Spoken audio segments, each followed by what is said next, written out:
This little farm property that we have is on a road that gets pretty decent traffic. So we thought it'd be fun to make a little egg shack, kind of like a little mini farmer's market right there that people can just stop and on the honor system purchase some eggs here and there. And we even have some ideas to maybe sell some of the fruit or give away some of the fruit this way also. So today I'm going to show you how I built this. And I pretty much built this whole thing using materials that I already had.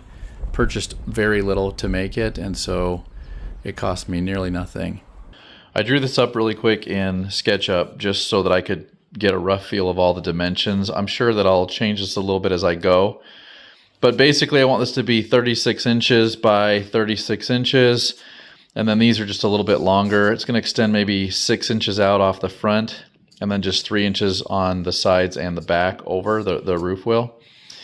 And so I've got this massive stack of pallets. I've got even a few more out there. I've never really been one to want to work with pallet wood because as you can see, most of it's just crappy. But I also don't want to spend money on this project, so I just want to see if I can make it from everything I've got laying around. So the first step is going to be just to disassemble a bunch of these pallets. It's super tedious work, but I also just put in the earbuds, and it can either be therapeutic or tedious. You get to decide. If you've ever disassembled a pallet, you know that the slow way is to use a cat's claw and remove all the nails. The fast way is to use a Sawzall and just saw right through the nails. Either way, it takes forever. This is sped up to 40 times. I get through one of them, and it was rinse and repeat a bunch of other times.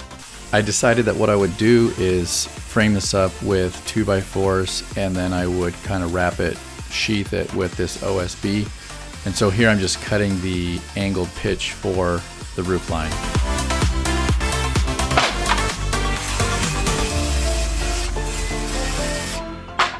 The stilts that this stand is going to stand on are going to be running like this, and what I'm going to do is I'm going to scribe a line a ½ inch in from each side, this side and this side, because the other sheet of OSB is going to come and line up right here on this edge, and that's a ½ inch. So I'll mark that and then I can put the stilt on.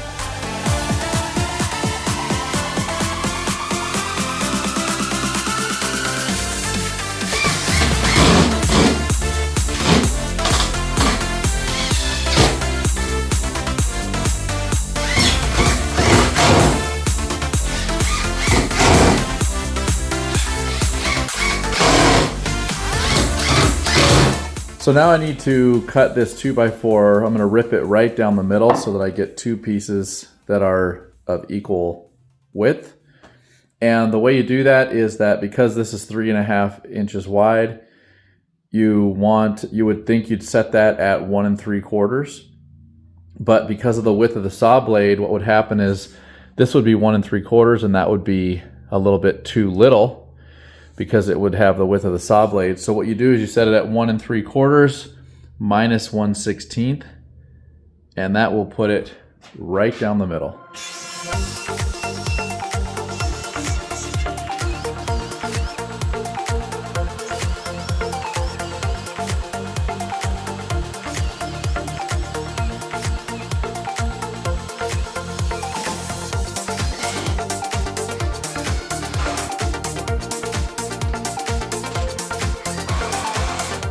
I have the majority of the framing done now. So this is the front right here, and then that part over there is the back. So I think now it's feeling pretty sturdy already, but obviously when I put the OSB sheathing on there, it's gonna get much stronger.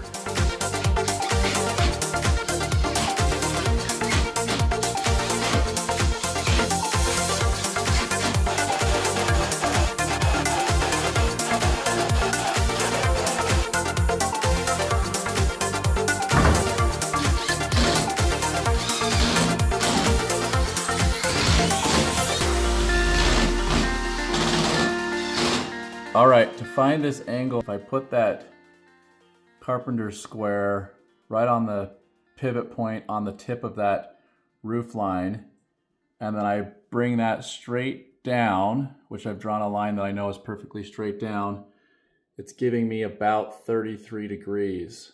So I'm gonna go ahead and cut a piece and see if that works.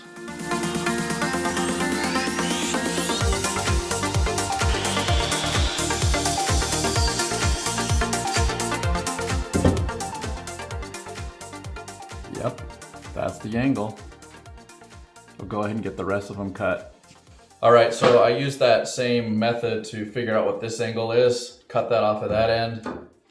I'm just gonna set this in here now where that will go. Line it up. And then I'm just gonna make a little mark. And we'll cut that off. I have all of these pieces cut now, all 4 of these pieces that I need. And then I decided that for right here in the middle, I was gonna want one right here also as support. And so I cut a couple more of the same length.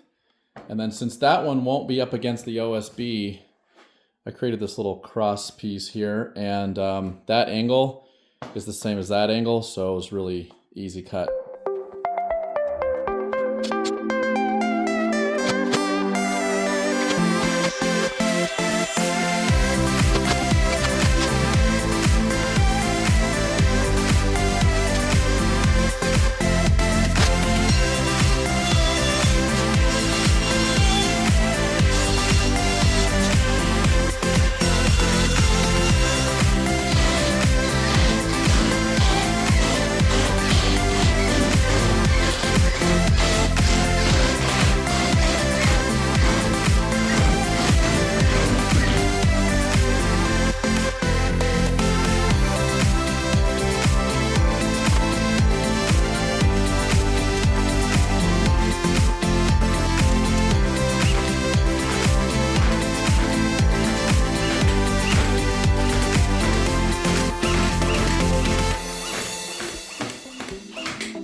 All right, I got all these fascia pieces put on, and up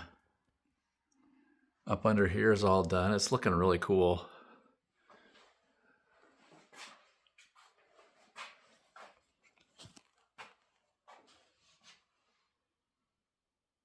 So now that that's all done, I am ready to start putting in the floor, I think. I was gonna just not finish this inside, but I don't know, I can't help myself. Since I've gone with that rough sawn free pallet wood look now, might as well just go and do the whole inside. This thing's gonna be heavy when it's done. A few moments later. The entire floor is in now, and so it's time to start wrapping the sides and the back, and that's gonna just be a lot of rinse and repeat. Might be a little different up there, but not too much, so pretty straightforward. So before putting the side pieces on, I wanted to trim out all these corners, which I've now done using that same 33 or 34 degree angle here.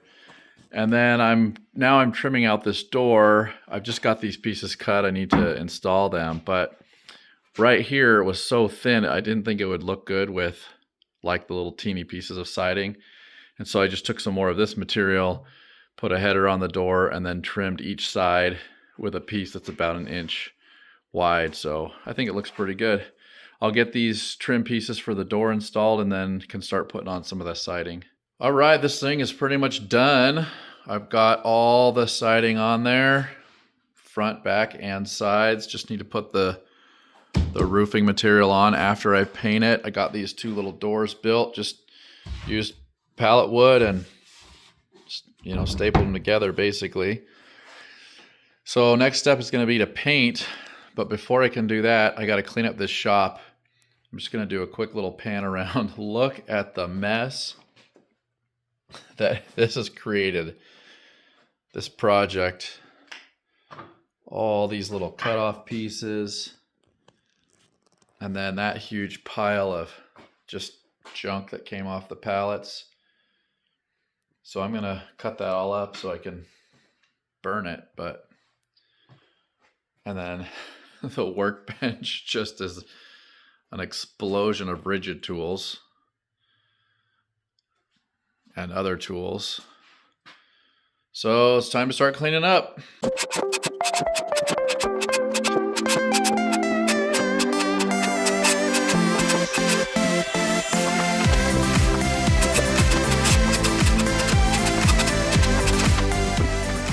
I got some really cool footage of me painting this thing. so that I could do a time lapse of it, but somehow, I don't know, I lost that footage. I can't find it now. But this is the status that we're at right now. And I've got that roofing stuff on there as well too. So now the sheet metal for the roof, I'm gonna cut that to the right sizes and then put that on, and then this thing will be done. I'll have to put on the doors. The doors are over here. They're all painted as well. I went and got the hinges for them. So this thing is really close to finished.